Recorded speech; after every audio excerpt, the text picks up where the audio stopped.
Hai guys, welcome back to my channel. Hari ini adalah edisi spesial buat aku bikin ala-ala podcast gitu, ngebahas tentang mitos fakta about Universitas Trunojoyo Madura atau sering disebut dengan UTM.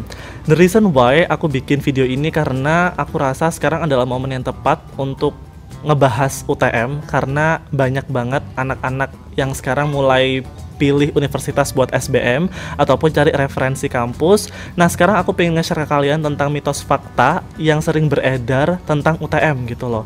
Karena aku adalah sekarang mahasiswa semester 8 jurusan sastra Inggris dan aku udah experience a lot tentang banyak hal ketika kuliah di sana. So, dari pengalaman aku bisa nge-share ke kalian tentang informasi yang mungkin bisa membuat kalian lebih jelas ataupun lebih terbuka tentang UTM. So, without any further ado, langsung aja kita bahas pembahasan yang pertama.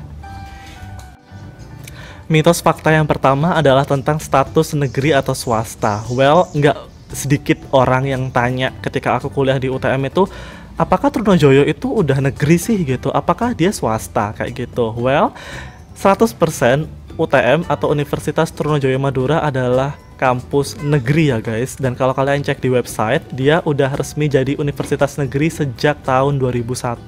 Jadi kalau dihitung-hitung kurang lebih 20 tahun mungkin. Nah, teman-teman gak usah wondering gitu loh, karena sekarang emang UTM itu statusnya udah PTN. Iya, emang dulu PTS, tapi udah diresmikan menjadi PTN guys. Aku nggak tahu ya di sini 20 tahun itu termasuk lama, sebentar, ataupun tengah-tengah, aku nggak tahu. Tapi yang jelas statusnya udah PTN dan bisa kalian jadikan referensi kalau kalian ikutan SBMPTN kayak gitu. Oke, singkat aja, emang intinya adalah UTM atau Universitas Trunojoyo Madura statusnya udah negeri. Mitos atau fakta yang kedua, receh tapi sering banget ditanyain, Mas, di UTM itu panas nggak sih kuliahnya, kan di Madura gitu.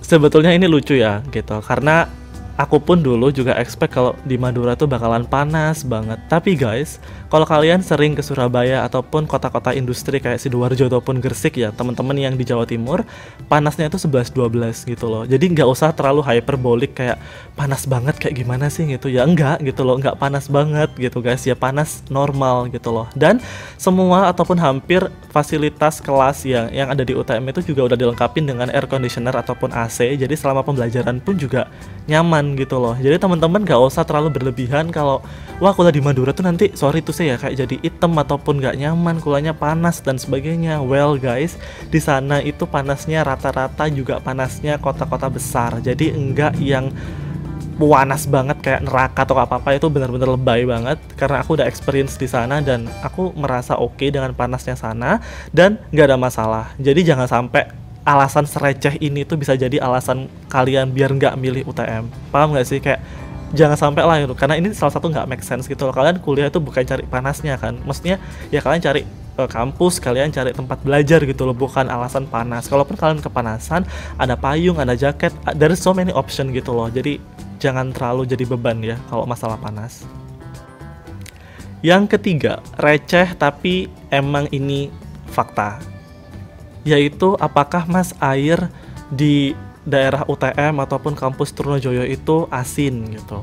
Aku bisa bilang ini tuh setengah fakta setengah mitos guys, karena emang aku pernah dapat kos ataupun di musola sana ya, di masjid kampus itu emang airnya agak payau ataupun asin. Tapi nggak semua tempat ataupun ketika kalian ngekos ataupun tinggal di daerah situ semuanya asin gitu loh. Aku juga kos sekarang dan airnya juga sekarang oke-oke aja, normal. Ada juga temen-temen yang sudah stay di kosannya itu udah pakai sistem PDAM juga, jadi airnya juga oke. Jadi nggak ada yang masalah asin ataupun payau kayak gitu-gitu lagi. Tapi kalau emang kalian menemukan ataupun ada air asin ataupun payau, itu emang ada di beberapa tempat, di beberapa spot, tapi nggak semua kan. Dan kalian bisa milih kok guys. Maksud aku kayak kalau kalian dapat tempat yang payau ataupun dapat air asin, ada opsi juga yang enggak gitu loh. Jadi kalian nggak usah takut ataupun kayak nanti kalau nggak cocok air gimana gitu loh. Nanti kalau seumpama terlalu asin aku nggak bisa gini-gini dan sebagainya. Well,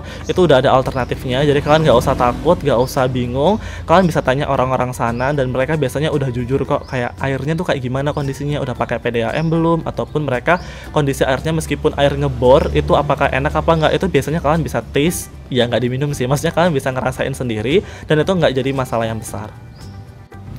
Kemudian yang sering banget juga ditanyain sama orang adalah ketika aku kuliah di kampus UTM adalah, Mas, orang Madura itu jahat-jahat nggak sih gitu? Atau mereka tuh kayak keras, ataupun kayak aku takut dicarok, ataupun takut diginiin dan sebagainya. Well, ini bener-bener mitos banget ya guys. Karena gini, aku juga punya temen Madura yang backgroundnya asli Madura, dari Sampang, Sumenep, Pamekasan, sampai Bangkalan pun aku tuh punya semuanya teman-teman dari sana. Dan nggak ada yang menurut aku jahat gitu loh. Aku nggak tahu ya konotasi jahat ataupun konotasi keras di sini. Karena menurut aku ya nggak ada masalah gitu loh aku berteman dengan mereka. Nggak ada yang perlu ditakutkan. Nggak ada hal-hal yang perlu untuk di apa ya, kayak nanti aku temenan sama anak Madura nanti aku dijahatin dan sebagainya. Well guys, kalian nggak usah rasis, nggak usah mikir yang macam-macam. Karena gini, kalau kalian dijahatin ataupun kalian doing something wrong di sana, ya menurut aku kalau kalian mendapatkan treatment yang tidak mengenakan dari warga lokal adalah sesuatu yang wajar, ya nggak sih? Tapi as long as kalau kalian menjadi orang yang baik ya, menjadi warga yang baik, kalian kuliah ya udah nggak nyolong, ataupun kalian juga kuliah nyantai, menjaga kebersihan dan sebagainya, mengikuti semua aturan di sana, ya kalian bakal aman-aman aja gitu loh. Nggak ada yang perlu ditakutin gitu. Nggak ada yang perlu kalian pikirin kayak nanti aku tiba-tiba diserang gimana ya. What the fuck gitu, maksudnya nggak ada penyebabnya tiba-tiba kalian diserang, itu ada sesuatu yang aneh gitu loh, paham nggak sih guys? So buat teman-teman yang masih punya pikiran ataupun stigma orang Madura jahat, you guys are so I don't know, kayak bener-bener aneh banget. Karena emang gak ada masalah dengan background orang gitu loh. Kalaupun kalian tanya masalah background, kayak sebetulnya nggak juga orang Madura yang jahat gitu loh. Kayak semua orang dengan background apapun tuh juga punya tendensi kejahatan yang sama. So kalian nggak boleh mengunderestimate mereka, karena pada dasarnya orang-orang Madura itu bener-bener welcome. Dan aku juga sering banget dibantu oleh teman-teman aku yang asli Madura, yang karena aku bingung ataupun nggak bisa bahasa Madura dan sebagainya, well itu emang mereka bantu kayak gitu. Nggak mungkin mereka tuh bakal ngebully ataupun nggak ngebantu kalian. So jangan sampai kalian punya perspektif kayak gitu, oke? Sekarang kita ngomong masalah bahasa. Well, ada loh orang yang tanya ke aku juga, Mas kalau kuliah di Madura nanti kayak gimana ngomong sama warga sekitar, mau beli ataupun apa? Well guys, kalian nggak usah takut, karena itu cuma mitos aja kalau kalian harus dipaksa bahasa Madura. Karena faktanya kalian ada bahasa Indonesia gitu loh, bahasa nasional. Kalaupun aku di sana ketika ngobrol sama orang Madura, mau beli apa, mau minta apa dan sebagainya, ya kita ngomong bahasa Indonesia gitu loh, dan mereka paham gitu loh guys. Dari suku apapun kalian, kalau kalian emang ngerasa terbebani dengan kata-kata bahasa Madura, kalian ada alternatif bahasa Indonesia. Jadi nggak perlu takut ataupun kayak ngerasa insecure di sana hanya masalah bahasa, karena mereka juga welcome untuk bahasa Indonesia kayak gitu. Jadi jangan sampai ada alasan, Mas nanti kalau kuliah perkuliahan dosennya dari Madura, apakah ngomong Madura? Ya enggak gitu loh, ya pasti ngomong bahasa Indonesia gitu loh. Nggak mungkin kayak tahu background kamu orang apa namanya luar Madura, kemudian mereka ngajarnya bahasa Madura, ya nggak mungkin gitu loh. Pasti pakai bahasa nasional, yaitu bahasa Indonesia, yang dimana buat teman-teman juga biar nyambung dan nyaman. Dan di lingkungan sekitar pun itu nge-support kalian pakai bahasa Indonesia untuk komunikasi, mau beli makanan, mau ngekos ataupun apa, semuanya pakai bahasa Indonesia. Nggak perlu takut ataupun bingung, Nas kalau aku nggak bisa bahasa Indonesia gimana, nggak bisa bahasa Madura gimana. Aku udah hampir 4 tahun di sana dan nggak bisa bahasa Madura sama sekali, cuman tahu beberapa kosakata, dan itu juga nggak jadi masalah kayak aku. Well, it's okay guys. Selanjutnya, mitos atau fakta bahwa living cost di Madura itu termasuk murah atau terjangkau. Aku bisa bilang ini fakta guys. Aku nggak mau bilang gini ya, standar murah ataupun mahal itu kan tergantung kemampuan masing-masing dan background keluarga kita ya. Tapi yang jelas untuk aku pribadi, kuliah di Madura itu termasuk yang murah ya. Karena kayak kos, aku cerita sendiri, kosku aja per bulannya itu masih kena 250.000. Untuk makan temen-temen, budgetnya kurang dari 10.000 itu kalian masih bisa makan di sana. Jadi nggak perlu takut kayak, Mas makannya nanti terus kemudian kayak kos-kosan habis berapa dan sebagainya. Well guys, di sana bener-bener murah banget. Kalian bisa saving banyak kalau kalian emang nggak aneh-aneh ya. Ini tergantung juga pengeluaran kalian. Apakah kalian tuh suka jalan-jalan, kalian suka shopping. Tapi kalau kalian tipe-tipe orang yang sewajarnya beli makan hanya untuk minum ataupun living cost in general, itu emang aku rasa itu murah banget. Aku nggak bisa bilang kayak berapanya harga-harganya karena itu tergantung tokonya. Tapi yang jelas kalian bisa survive dengan uang yang minimalis di sana, karena emang dari segi cost ataupun uang makan, dan keperluan lain-lain kayak fotokopi dan sebagainya itu semuanya terjangkau kayak gitu. Dan di lingkungan kampus situ ya, terutama di lingkungan kampus itu emang harga-harganya disesuaikan dengan kantong mahasiswa, jadi kalian nggak perlu takut. Dan pertanyaan selanjutnya ataupun mitos fakta tentang begal ataupun kejahatan di sana. Well guys, I don't want to deny the fact ya kalau emang ada beberapa kasus begal ataupun kayak pencurian di Madura. Tapi jangan dijadikan patokan bahwa oh itu nggak aman gitu. Paham nggak sih? Kayak menurut aku ya guys pribadi, dimanapun kita kuliah ya, dimanapun kita tinggal, nggak di Madura ataupun dimanapun, namanya kejahatan itu kan juga pasti ada ya kan, tergantung di kitanya sendiri gimana kita menjaga ataupun kita ngeproteksi diri kita sendiri kayak gitu.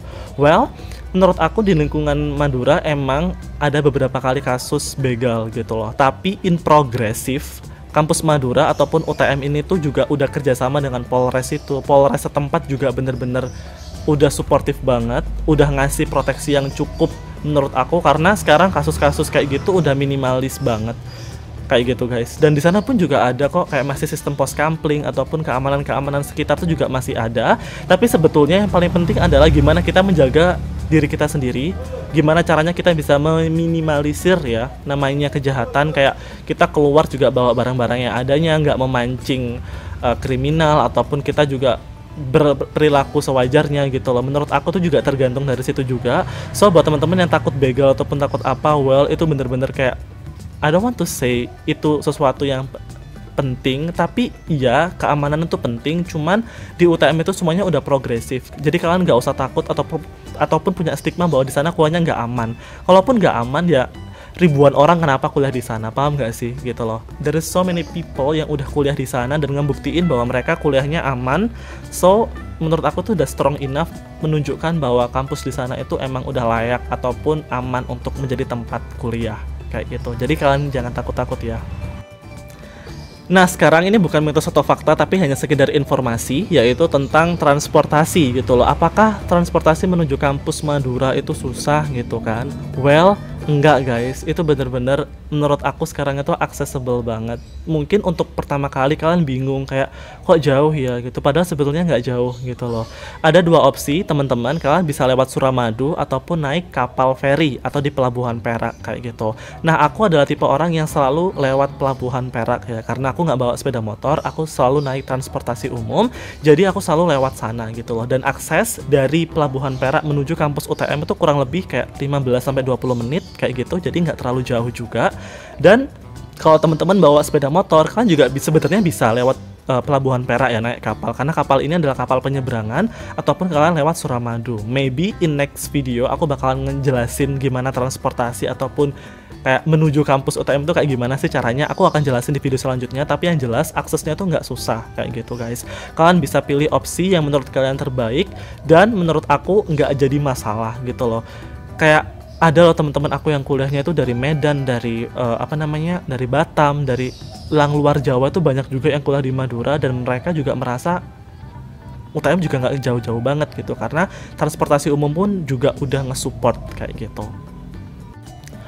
Well guys, I think it's enough for this video ya. Aku rasa udah cukup untuk aku nge-share pengalaman ataupun perspektif aku tentang kampus UTM.